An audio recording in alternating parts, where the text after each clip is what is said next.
So hello guys, स्वागत है आपका फैंस ऑफ डब्ल्यू की एक और नई वीडियो में। आज हम बात करेंगे नाइट ऑफ चैंपियंस के पूरे रिव्यू के बारे में, सारे मैचेस के बारे में। तो सबसे पहले बात करेंगे हमारे पहले मेन इवेंट की, जो कि होता है for the world heavyweight title Seth Rollins versus AJ Styles. AJ Styles जो है पहले रिंग में एंट्री लेते हैं, उसके बाद आते हैं सेथ रॉलिंस। और जो सेथ रॉलिंस की ड्रेस थी वो काफ़ी देखने लायक थी, काफ़ी एक टॉकेबल थिंग थी वो। उसके बाद अगर मैच की बात करें तो धीरे धीरे जो है दोनों ही सुपरस्टार्स मिलकर मैच को बिल्डअप देते हैं, यानी स्लो पेस पे जो है मैच स्टार्ट होता है। और बात करें पूरे ओवरऑल मैच के बारे में, तो ओवरऑल जो मैच था दोनों ही सुपरस्टार्स ने मिलकर काफ़ी अच्छा मैच दिया था एक, जिसमें कि एजे स्टाइल्स जो हमको पेडिग्री लगाते हुए भी दिखते हैं, और जो सेथ रॉलिंस है वो उल्टा जो है उल्टे करके एजे स्टाइल्स को टॉप रोप पर से सुपरप्लेक्स मारते हैं। और एजे स्टाइल्स जो है एप्रन के ऊपर सेथ रॉलिंस को देते हैं सुप्लेक्स। उसके बाद तो ऐसा लगता है कि सेथ रॉलिंस को काफ़ी गहरी चोट लगी है, लेकिन वो उठते ही नहीं है। उसके बाद रिंग में ले जाते हैं, तभी जो है सेथ और एजे स्टाइल्स जो है अपना फोर आर्म देने जा रहे होते हैं, और सेथ रॉलिंस जो गिरा देते हैं उनको रोप पर से। उसके बाद जाते हैं सुसाइड डाइव के लिए सेथ रॉलिंस, जिसके चलते एक एंगल ऐसा दिखाया जाता है कि उनके लेफ्ट नी में जो है चोट लगी है, जिसके चलते वो ना ही स्टॉम्प वगैरह दे पा रहे थे, ना ही ठीक से वो चल पा रहे थे मैच के अंदर। लेकिन फिर भी सेथ रॉलिंस जो है लास्ट मोमेंट्स में जाके जीत जाते हैं, सुपर किक वगैरह लगा के, फिर पेडिग्री लगा के, और बन जाते हैं हमारे new world heavyweight champion. Seth Rollins जीत जाते हैं गाइस, और फाइनली हम लोगों को वो मोमेंट देखने को मिल जाता है एज अ फैन, जो कि हम काफ़ी लंबे समय से चाहते थे कि सेथ रॉलिंस को मिले एक वर्ल्ड टाइटल, एक मेन टाइटल पिक्चर, और मेन टाइटल में जीते वो। और वही हुआ, काफ़ी समय बाद उन्होंने मिड कार्ड टाइटल नहीं, एक मेन टाइटल जीता है WWE पर। और जैसे ही वो जीतते हैं तभी ट्रिपल एच आते हैं टाइटल के साथ, और ट्रिपल एच जो है उनको वेस्ट पर पहनाते हैं टाइटल को। अब देखना होगा कि सेथ रॉलिंस किस तरीके से इस टाइटल को ले जाते हैं अपने साथ और कैरी फॉरवर्ड करते हैं, क्योंकि इस समय अगर देखा जाए तो सेथ रॉलिंस भी जो है हॉलीवुड में थोड़ा बिजी चल रहे हैं। इसी वजह से जो है ये मैच पहले रखा गया, ना कि लास्ट में, क्योंकि जो रिपोर्ट्स आ रही हैं, क्योंकि सेथ रॉलिंस को निकलना था अपनी हॉलीवुड की कमिटमेंट्स की वजह से, इसी वजह से जो है इस मैच को रखा गया स्टार्टिंग में, जिसके चलते जो सेथ रॉलिंस है जीत जाए और जल्दी से जल्दी निकल जाए अमेरिका के लिए। उसके बाद अगला मैच आता है बेकी लिंच वर्सेस ट्रिस स्ट्रेटस, जिसको कि दोनों ही सुपरस्टार मिलके जो है काफ़ी अच्छा मैच देने की कोशिश करती हैं, यानी अच्छा मैच ही देती हैं। लेकिन अगर इस मैच की बात करी है तो शुरुआत से लेके एंडिंग मोमेंट्स तक जो है ये मैच मेरे को लगा कि स्लो पेस पर चल रहा है काफ़ी। लेकिन एंडिंग मोमेंट्स में जो है ट्रिस स्ट्रेटस की मदद करती हैं जो स्टार्क, और बेकी लिंच को हरवा देती हैं ये मैच। लेकिन अगर आप लोगों ने ये मैच नहीं देखा तो ज़रूर देखिएगा, क्योंकि काफ़ी मोमेंट्स भी ऐसे थे जो देखने लायक थे इसमें। लेकिन अब देखना यही हुआ कि जो स्टार्क के साथ जो है किस तरीके से स्टोरी चलती है ट्रिस स्ट्रेटस की, और बेकी लिंच किस तरीके से आगे फॉरवर्ड होती है इस मैच के साथ, और हमको शायद से देखने को मिल सकता है ये रीमैच समर स्लैम के अंदर। उसके बाद अगला मैच आता है for the inter continental championship के लिए, जो कि होता है गुंथर वर्सेस मुस्तफ़ा अली। अगर मैच की बात करिए तो एक तरफ थे वो सुपरस्टार जो कि देते हैं तगड़े वाले चॉप्स, तो दूसरी तरफ थे जो देते हैं तगड़े से तगड़े फ्लाइंग मूव्स, जो चीज़ की हमको मैच के अंदर देखने को मिलती है। और अगर बात करें मुस्तफ़ा अली की, तो जो पूरा क्राउड है जेदा का, वो पूरा सपोर्ट कर रहा था मुस्तफ़ा अली को ताकि जीत जाए मुस्तफ़ा अली। लेकिन गुंतर ऐसा नहीं होने देना चाह रहे थे, और जो गुंतर है पूरे पूरे अपने एफर्ट्स लगा रहे थे, वो ड्रॉप किक्स भी मार रहे थे, वो तगड़े वाले क्लोज लाइंस भी दे रहे थे, और जिसके चलते जो अपने फिनिशर दे के लास्ट में जीत जाते हैं गुंतर, और स्टिल अभी भी है हमारे इंटर कॉन्टिनेंटल चैंपियन गुंथर। उसके बाद अगला मैच आता है for the Raw women's championship, Asuka versus Bianca Belair. ये मैच भी अगर देखा जाए तो गाइस काफ़ी अच्छा मैच दिया था दोनों ही सुपरस्टार्स ने, आस्का और बियंका ब्लेयर ने। लेकिन अगर इस मैच की एंडिंग मोमेंट्स की बात करी जाए तो आस्का जो है मिस्ड देने जाती हैं बियंका ब्लेयर को, जो कनेक्ट नहीं हो पाती है उनके चेहरे पर, और रेफरी भी जो है झुक जाती हैं।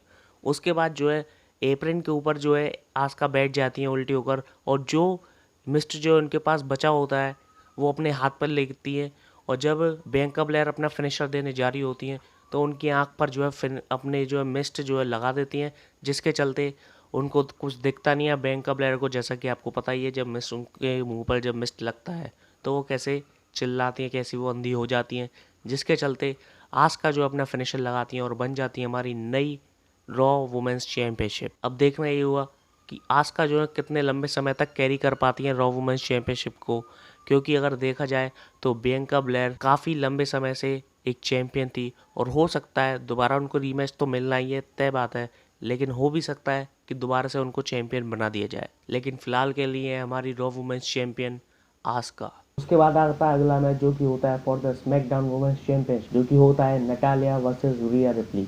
और रिया रिप्ली के रिंग साइड पर होते हैं डोमिनिक मिस्टीरियो, और जिसमें कि रिया रिप्ली जो है आसानी से हरा देती है नटालिया को और अपना रिटेन कर लेती है अपने स्मैकडाउन वुमेन्स चैंपियन। उसके बाद आता है हमारा दूसरा main event, Brock Lesnar versus Cody Rhodes. Cody Rhodes जो आते हैं अपने हाथ पर प्लास्टर करवा के आते हैं, क्योंकि जैसा कि आपने देखा था लास्ट ड्रॉ पर कि ब्रॉक लेसनर जो कमोरा लॉक दे दिया था उनके लेफ्ट हैंड को, उनके हाथ पर जो है चोट लग गई थी, फ्रैक्चर हो गया था शायद से। तो आते हैं तो मैच देखकर तो ऐसा ही लग रहा था स्टार्टिंग में कि ब्रॉक लेसनर जो आसानी से जीत जाएंगे इस मैच को और कोडी रोड्स को हरा देंगे बुरी तरीके से, क्योंकि सुप्लेक्स पे सुप्लेक्स वो दिए जा रहे थे, रिंग कॉर्नर पे जो है मार रहे थे। लेकिन फिर कोडी रोड्स जो है जिस हाथ पे प्लास्टर लग रहा था उसी हाथ को यूज़ करके जो है ब्रॉक लेसनर को बुरी तरह से घायल करने की कोशिश कर रहे थे। बार बार उनके माथे पर जो अपने प्लास्टर से जो है बार बार हाथों को मार रहे थे, बार बार तगड़ी वाली चोट दे रहे थे, फिर सुसाइड डाइव भी दे रहे थे उसी हाथ से। और फिर उसके बाद दो जो है अपने फिनिशर लगाते हैं क्रॉस रोड्स, और फिर जो है ब्रॉक लेसनर को पिन करने की कोशिश करते हैं। लेकिन ब्रॉक लेसनर है हमारे बीस्ट जो कि नहीं होते एक बार में पिन। फिर आगे भी जो है मैच में अंदर कोडी रोड जो है काफ़ी घायल कर रहे थे अपने उस प्लास्टर वाले हैंड से, लेकिन बाद में जो है ब्रॉक लेसनर कमोरा लॉक लगा देते हैं उसी हाथ पर दोबारा से, और कोडी रोड्स को टैप आउट करवाने की पूरी कोशिश करते हैं।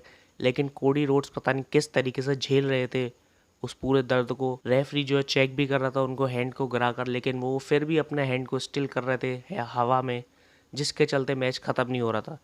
और फिर एंड में जाके रोप ब्रेक करवा देते हैं उसका कमोरा लॉक को। उसके बाद दोबारा हावी होने की कोशिश करते हैं कोडी रोड्स अपने उसी हाथ से ब्रॉक लेसनर के ऊपर, लेकिन ब्रॉक लेसनर दोबारा से कमोरा लॉक लगाते थे।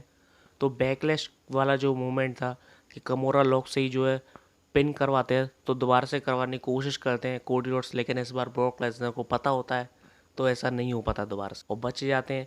और फिर F5 लगाते हैं ब्रॉक लेसनर।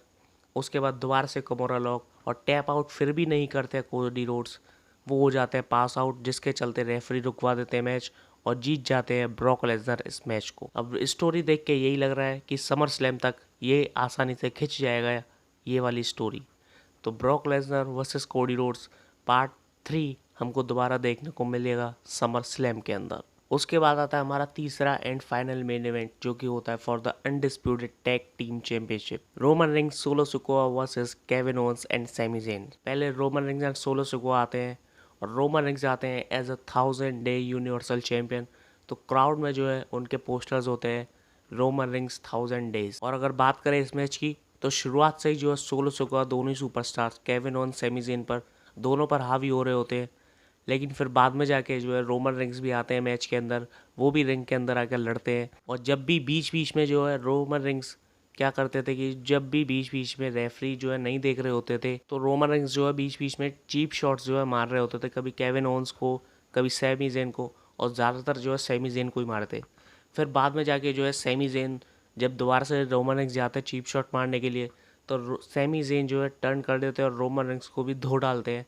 फिर उसके बाद सोलो सिकोआ आते हैं तो सोलो सिकोआ आगे वो भी ढो डालते हैं। एंडिंग मूवमेंट्स में क्या करते हैं, सैमी ज़ेन जो है पिन करने की कोशिश करते हैं सोलो सिकोआ को, लेकिन रोमन रिंग्स आते हैं और बचा लेते हैं मैच को। तभी जो है रोमन रिंग्स हावी हो जाते हैं सैमी ज़ेन के ऊपर, रेफरी की भी नहीं सुन रहे होते हैं। तभी सैमी ज़ेन को जो है रोमन रिंग्स स्पेयर लगाने जा रहे होते हैं और वो स्पेयर लग जाता है रेफरी के। उसके बाद जो है सैमी ज़ेन लगा देते हैं सुपरमैन पंच रोमन रिंग्स के और जाते हैं स्पेयर लगाने, लेकिन रोमन रिंग्स जो है सुपरमैन पंच लगा देते हैं सैमी ज़ेन को। तभी जो है केविन ओवेंस आते हैं रिंग के अंदर और रोमन रिंग्स को लगाते हैं स्टनर, और रोमन रिंग्स भी जो है स्टनर को सेल करते करते लगा ही देते हैं अपना स्पेयर। उसके बाद जो है केविन ओवेंस ले जाते हैं रोमन रिंग्स को बाहर रिंग के और अनाउंसर्स टेबल पर जाके मारने लगते हैं। जैसे ही वो रोमन रिंग्स को ऊपर चढ़ाते हैं अनाउंसर्स टेबल पर, तभी पीछे से आ जाते हैं द ऊसोस, जो कि आते हैं क्योंकि अपनी फैमिली को बचाने कौन नहीं आता है, तो अपने भाई को बचाने आते हैं द ऊसोस, जहाँ वो केविन ओवेंस को भी मारते हैं। उसके बाद जाते हैं रिंग के अंदर और जे ऊसो लगाते हैं सैमी ज़ेन को सुपर किक, उसके बाद लगाते हैं जिमी ऊसो। उसके बाद जब डबल सुपर किक देने जा रहे होते हैं, सैमी ज़ेन के पीछे खड़े होते हैं सोलो सिकोआ, तो सैमी ज़ेन कर जाते हैं डच और सुपर किक्स लग जाती हैं सोलो सिकोआ को। ये देख के रोमन रिंग्स काफ़ी भड़क जाते हैं और जाते हैं रिंग के अंदर। पहले तो जिमी को धक्का देते हैं गुस्से में, और जैसे ही जे ऊसो रोकने को जाते हैं टच करते हैं तो वो कहते हो तुमने मुझे टच कैसे किया, वो जे उसो को भी धक्का देते हैं। उसके बाद जो मूवमेंट आता है गाइस, दैट्स द मोमेंट जो कि हम काफ़ी लंबे समय से देखना चाह रहे थे और शायद से हो नहीं पा रहा था। रोमन रिंग्स पर टर्न कर जाते हैं जिमी ऊसो, लगा देते हैं सुपर किक। जे ऊसो फिर परेशान हो जाते हैं कि क्या कर दिया, पॉल हेमन परेशान हो जाते हैं ये क्या कर दिया। तभी जो है जिमी ऊसो समझाते हैं कि तुम मेरे भाई हो, ये मेरा भाई नहीं है। तभी दोबारा से सुपर किक लगा देते हैं। फिर बताते हैं जो सैमी ज़ेन करना चाह रहा था इतने समय से तुमने क्यों नहीं किया, तुम भी करो ये। तभी जो है जे ऊसो को ले जाते हैं जिमी ऊसो, और फाइनली वो मोमेंट हमको देखने को मिल जाता है कि ब्लड लाइन जो है अब कोलैप्स हो चुकी है, यानी बिखर चुकी है ब्लड लाइन यहाँ से। उसके बाद सेमी ज़ेन जो आते हैं, पहले केविन ओज जो अपना स्टनर लगाते हैं सोलो सिकोआ को, फिर सेमी ज़ेन हलवा किक लगाते हैं और जीत जाते हैं, अपने मैच को रिटेन कर लेते हैं, अपने titles undisputed tag team championship. अगर मैच नहीं देखा, अगर लाइव नहीं देखा गाइस, तो प्लीज़ जाके ज़रूर देखिएगा। ये जो मूवमेंट है वाकई में आपको गूज बम्स आ जाएंगे।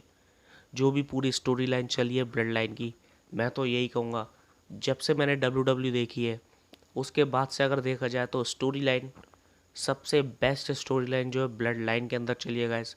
1.5-2 साल का जो है बिल्डअप रहा है पूरी स्टोरी को। लेकिन अब देखने वाली बात यही होगी कि कहाँ तक ये स्टोरी जो है जाती है, क्योंकि अभी तो सिर्फ टर्न करा है जिमी ऊसो ने, अभी जे ऊसो ने भी जो है टर्न नहीं करा है रोमन रेंस के ऊपर, केवल जिमी ऊसो ने टर्न करा है। यानी जिमी ऊसो ही जो है अभी बैटरी करके गए हैं। अब देखना होगा कि कहाँ तक जाती है। अब समर स्लैम में जो है, जो कि बताया जा रहा था, रिपोर्ट्स यही आ रही थी कि समर स्लैम में जो है Roman Reigns Solo Sikoa versus होने वाला है द ऊसोस। अब देखना होगा कि ये होता है या नहीं। अगर देखा जाए तो रॉक का अगर इन्वॉल्वमेंट हो जाता है स्टोरी लाइन के अंदर तो फिर सोने पे सुहागा हो जाएगा। रिव्यू था, मतलब अपडेट्स तो कुछ था ही नहीं, तो रिव्यू था। अगर वीडियो अच्छी लगी तो लाइक करें, सब्सक्राइब करें, कमेंट करें, शेयर करें। शेयर करना ना भूलें, कमेंट कर ज़रूर जाएँ। एंड सब्सक्राइब का बटन बिल्कुल फ्री है गाइस, दबा कर ज़रूर जाएँ। लाइक भी कर ही देना। मिलेंगे अगली वीडियो में, तब तक के लिए धन्यवाद। Thank you. जय हिंद।